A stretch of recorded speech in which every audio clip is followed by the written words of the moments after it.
cardinal moments of labor.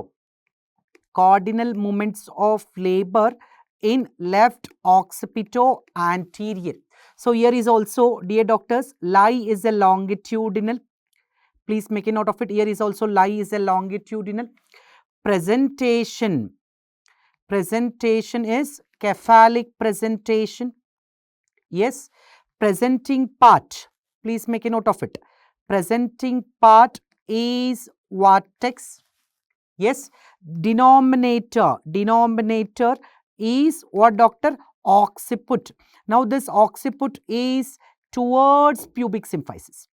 Towards pubic symphysis. That's why it is occipito anterior, left side, left occipito anterior. Yes, yes. So now I am going to explain the cardinal movements. So first cardinal movement is engagement. Dear doctors, whenever you are talking about the cardinal movements, you should always take the denominator as a landmark. See here, what is the denominator, doctor? Occiput. Now, doctor, engagement. Doctor, look at this. Engagement is nothing but when biparietal diameter passes through pelvic inlet is engagement. Now this has got engaging diameter, diameter of engagement. Engaging diameter means always related to fetus.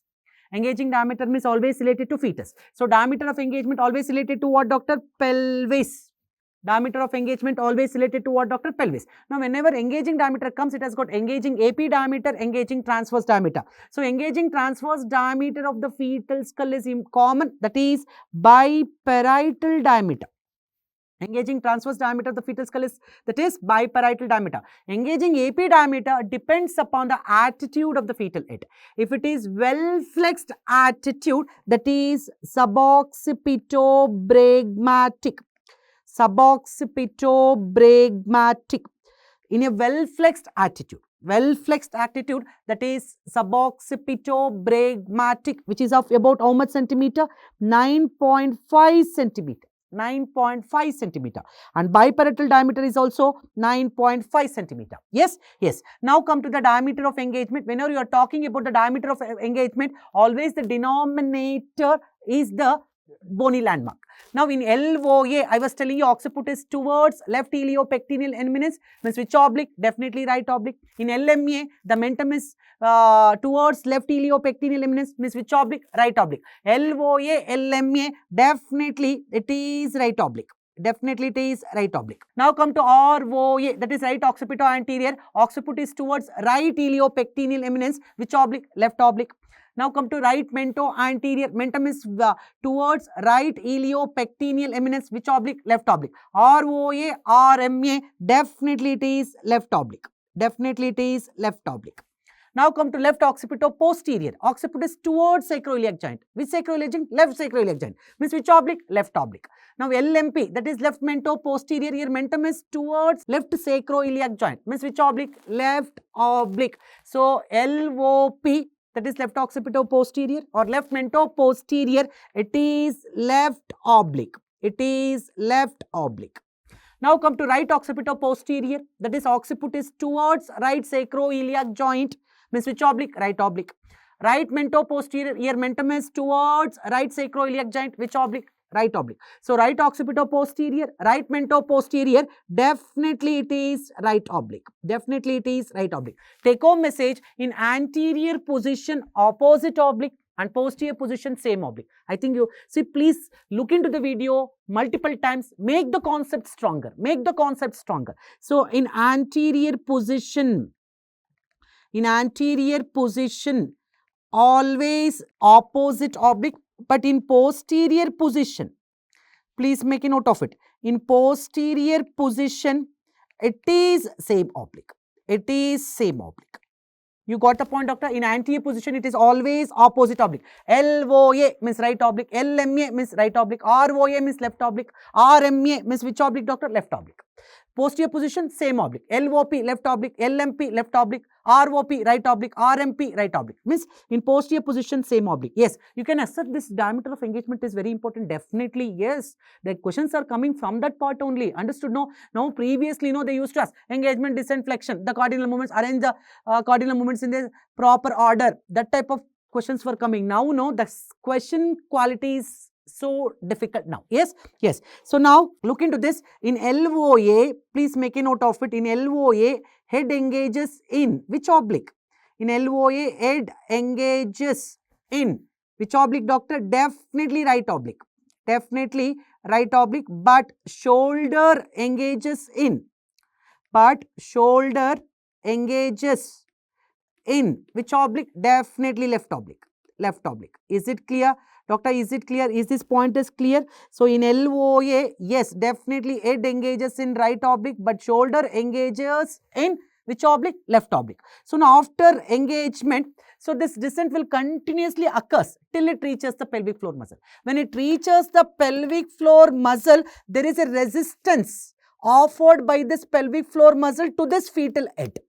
When the resistance is there to this fetal head, definitely the fetal head will have increased flexion. When there is resistance to the fetal head, will have increased flexion. See, this is the resistance. So now due to the resistance, the fetal head will have increased flexion. Due to increased flexion, there will be change in the presenting engaging diameter from occipitofrontal to suboccipitobregmatic. Take down. You got the point, doctor? Due to resistance offered by the pelvic floor muscle, there will be increased flexion. Due to increased flexion, there will be change in the presenting engaging diameter. There will be change in the presenting engaging diameter. Presenting engaging diameter from occipitofrontal. From what, doctor? From occipitofrontal. From occipitofrontal to suboccipitobregmatic. To suboccipitobregmatic. How much is the occipitofrontal? 11.5 centimeters. And suboccipitobregmatic is 9.5 centimeters. Means this flexion will bring the shortest AP diameter to the outlet. Understood, doctor? Now we look into after this engagement, descent, flexion. After flexion, now there will be an internal rotation. Doctor, internal rotation is due to arrangement of fibers of levator ani muscle. It is always towards the midline. The fibers are arranged in the form of towards the midline. Understood, doctor? So internal rotation is nothing but torsion or twisting. Internal rotation is nothing but torsion or twisting, which is explained by Ott's rule. Ott's rule. Yes, internal rotation is nothing but torsion or twisting. Torsion or twisting, which is explained by Ott's rule. It is due to, it is what, doctor? It is the direction of what? Direction of fibers of levator ani muscle. Direction of fibers of levator ani muscle. Please make a note of it. Direction of fibers of levator ani muscle. Understood? It is towards the midline. The fibers are arranged towards the midline. Now, two principles. Now, doctor, I told you the main principle of internal rotation to bring the denominator under subpubic area. So, if the occiput is in occipito-posterior, it has to internally rotate and it should come under subpubic area because it has to come out. So, to bring the denominator under subpubic area, and another one, the fetal neck can withstand only 1/8 internal rotation or 1/8 torsion. It can't withstand 2/8 or 3/8. Only 1/8 is withstanded.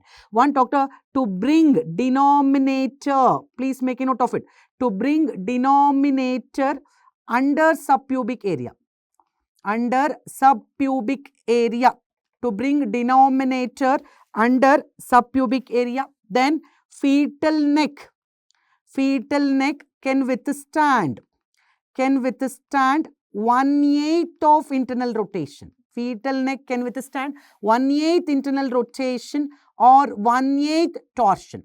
So, internal rotation is nothing but torsion. You got the point, doctor? So, fetal neck can withstand 1/8 internal rotation or 1/8 torsion. Now, doctor, in left occipito anterior, how much internal rotation? 1/8 internal rotation or 1/8 torsion. 1/8 torsion, but no shoulder rotation. No shoulder rotation. Please make a note of it. In left occipito anterior, there will be 1/8 internal rotation, 1/8 torsion, but no shoulder rotation. Now come to left occipito transverse. There will be 2/8 internal rotation. Yes, there will be 2/8 torsion. 2/8 torsion. How much shoulder rotation? Because fetal neck can withstand only 1/8 internal rotation or 1/8 torsion. Remaining 1/8 will be shoulder rotation. 1/8 shoulder rotation will be there in left occipital transverse. Now come to left occipital posterior. There will be 3/8 internal rotation. Yes, there will be 3/8 torsion. But fetal neck can withstand how much torsion or internal rotation? Only 1/8. So remaining 2/8 will be what, doctor? Shoulder rotation. Remaining 2/8 will be shoulder rotation. You got the point? Yes. Means there is no shoulder rotation in LOA. 1/8 shoulder rotation in LOT. 2/8 shoulder rotation in LOP. Now, after internal rotation, the occiput is directly lying behind the pubic symphysis. That's why here left occipital anterior will becomes what, doctor? Direct occipital anterior. Please make a note of it. Left occipital anterior will becomes direct occipital anterior after internal rotation. You got the point, doctor? After internal rotation, left occipital anterior will become direct occipital anterior.